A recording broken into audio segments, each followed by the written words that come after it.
எல்லாருக்கும் வணக்கம். நான் Hema Subramanian. Welcome to home cooking Tamil. பொதுவாக நிறைய பேர் காலையில் பிரேக்ஃபாஸ்ட்டுக்கு இல்லைனா ஈவினிங் டின்னருக்கு கூட டிஃபின்ஸ் தான் ப்ரிஃபர் பண்ணுவாங்க. ஸோ இன்றைக்கி நம்ம 2 விதமான டிஃபின் ரெசிபிஸ் தான் பார்க்க போகிறோம். ஒன்று தக்காளி தோசை, இன்னொன்று தக்காளி சேமியா. ரெண்டுமே ரொம்ப சூப்பராக இருக்கும். வாங்க இதை எப்படி செய்யறதுன்னு பார்க்கலாம்.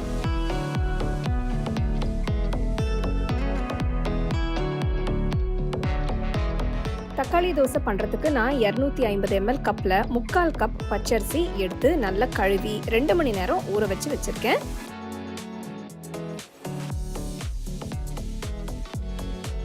நெக்ஸ்ட் 1/2 கப் உளுத்தம் பருப்பை கழுவிட்டு 2 மணி நேரம் ஊற வச்சுருக்கேன். மிக்சர் ஜாரில் ஃபஸ்ட்டு ஊற வச்ச பச்சரிசியை போடுங்க. அடுத்து 8 பியாத்கி மிளகாய் சேர்க்குறேன். நீங்கள் ரெகுலர் காஞ்ச மிளகாய் சேர்க்குறீங்கன்னா 4 இல்ல 5 மிளகாய் சேர்த்துக்கோங்க. நெக்ஸ்ட் உளுத்தம் பருப்பை ஆட் பண்ணுங்க. அடுத்து நான் 3 மீடியம் சைஸ் தக்காளியை நறுக்குனது சேர்க்கிறேன். நல்ல பழமா பார்த்து எடுத்துக்கோங்க. இப்போ இதுல 2 பல் பூண்டு ஆட் பண்றேன். பூண்டு வந்து ஆப்ஷனல் தான், உங்களுக்கு வேண்டாம்னா நீங்க சேர்க்க வேண்டாம். அடுத்து 1/2 டீஸ்பூன் கல்லுப்பு போட்டு ஃபர்ஸ்ட் கொஞ்சம் விட்டு விட்டு அரைங்க.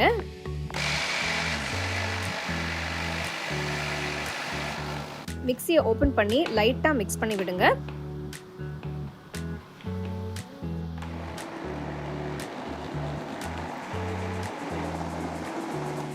பார்த்தீங்கன்னா தண்ணி எதுவும் சேர்க்கல, தக்காளியில் இருக்கிற தண்ணியே போதும் இந்த மாவு அரைக்கிறதுக்கு. மாவு நல்லா அரைஞ்சிடுச்சுன்னு தொட்டு பாருங்க. பார்த்தீங்கன்னா மாவு கொஞ்சம் குறகுறப்பாக இருக்கும். ஸோ இன்னும் ஒரு தடவை நம்ம அரைச்சிக்கலாம். நான் வந்து கொஞ்சம் கூட எக்ஸ்ட்ராவாக தண்ணி சேர்க்கல. உங்களுக்கு வேணும்னா நீங்கள் 1 இல்லைன்னா 2 டேபிள் ஸ்பூன் அளவுக்கு தண்ணி ஊற்றி அரைச்சிக்கோங்க. மாவை இன்னொரு போலுக்கு மாற்றிடுங்க. தக்காளி தோசைக்கான மாவு ரெடி ஆயிடுச்சு. இப்படியே 1 மணி நேரத்துக்கு புளிக்க விடுங்க.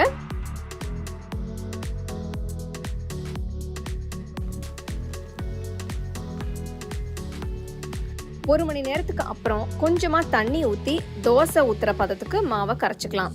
நம்ம ரெகுலரா பண்ற மாதிரி மாவை அரைச்ச பிறகு 8 மணி நேரம் புளிக்க வைக்கணும்னு அவசியம் இல்லை. இந்த தோசை மாவை தோசை ஊத்துறதுக்கு 3 மணி நேரத்துக்கு முன்னாடியே ரெடி பண்ணாலே போதும்.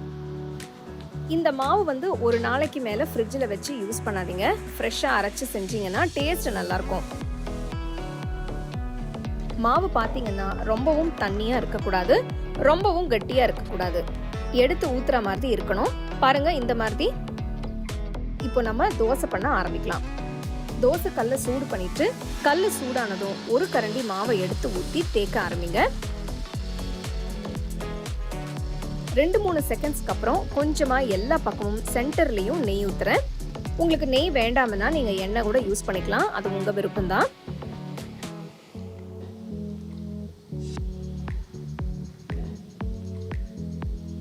தோசை வெந்து நல்ல கோல்டன் பிரவுன் கலர்ல வந்ததும் அடுத்த பக்கம் திருப்பி போடுங்க.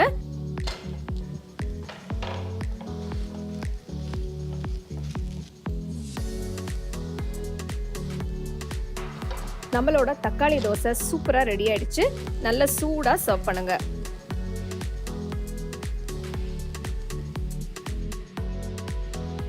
நான் இன்னைக்கு தேங்காய் சட்னி அப்புறம் சாம்பார் கூட வச்சு சர்வ் பண்றேன். நீங்க உங்களுக்கு பிடிச்ச மாதிரி சர்வ் பண்ணி என்ஜாய் பண்ணுங்க.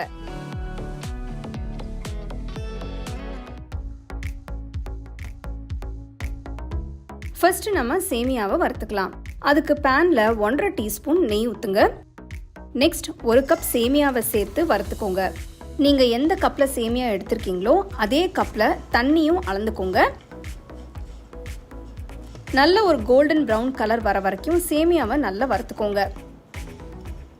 பாருங்க மெதுவா சேமியா கோல்டன் பிரவுன் கலருக்கு மாறி இருக்கு.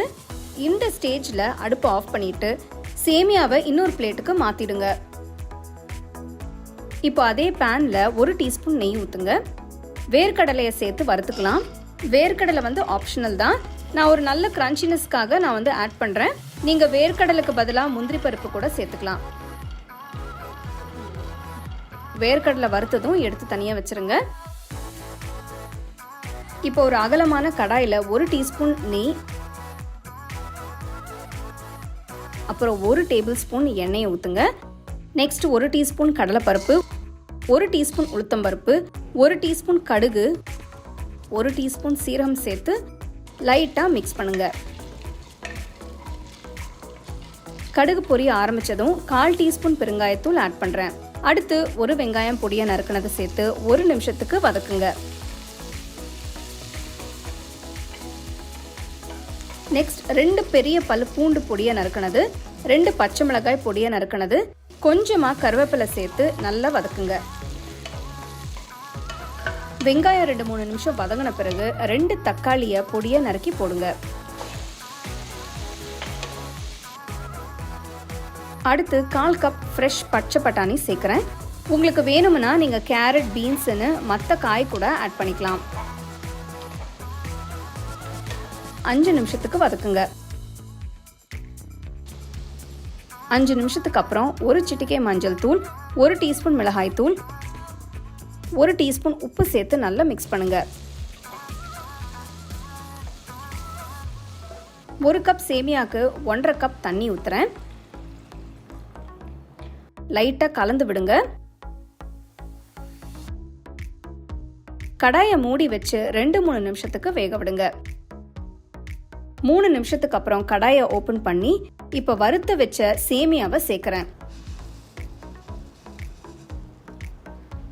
அடுப்பு மீடியம் லோ ஃப்ளேம்லேயே வச்சுட்டு சேமியாவை போட்டு நல்லா மிக்ஸ் பண்ணுங்க. இப்போ கடாயை மூடி ஒரு 10 நிமிஷம் வேக விடுங்க. 10 நிமிஷத்துக்கு அப்புறம் பார்த்தீங்கன்னா சேமியா நல்லா வெந்து சூப்பராக ரெடி ஆயிடுச்சு. கொஞ்சம் கூட எக்ஸ்ட்ரா தண்ணியே இல்லை பாருங்க. லைட்டாக மிக்ஸ் பண்ணிட்டு இப்போ நான் வறுத்து வச்ச வேர்க்கடலையை சேர்க்குறேன். எல்லாம் சேர்த்து நல்லா மிக்ஸ் பண்ணுங்க. தக்காளி சேமியா சூப்பராக ரெடி ஆயிடுச்சு. நான் இன்னைக்கு ரொம்பவே சிம்பிளாக தேங்காய் சட்னியோட மட்டும்தான் சர்வ் பண்ணுறேன். நீங்கள் உங்களுக்கு பிடிச்ச மாதிரி நல்லா சூடாக சர்வ் பண்ணி என்ஜாய் பண்ணுங்க. இது சட்டுன்னு செய்யக்கூடிய ஒரு மார்னிங் டிஃபின் இல்லைனா ஈவினிங் ஸ்நாக்ஸ்க்கு கூட நீங்கள் செஞ்சு கொடுக்கலாம். உங்களுக்கு பிடிச்ச டிஃபனை நீங்கள் வீட்டில் ட்ரை பண்ணி சந்தோஷமாக என்ஜாய் பண்ணுங்கள். அதே மாதிரி இதுக்கு தொட்டு சாப்பிட்றதுக்கு அந்த சட்னிஸோட லிங்க்ஸ் எல்லாம் நான் தரேன். அதையும் நீங்கள் ட்ரை பண்ணி பாருங்கள். You can now buy the second edition of our home cooking book at shop.homecookingshow.in.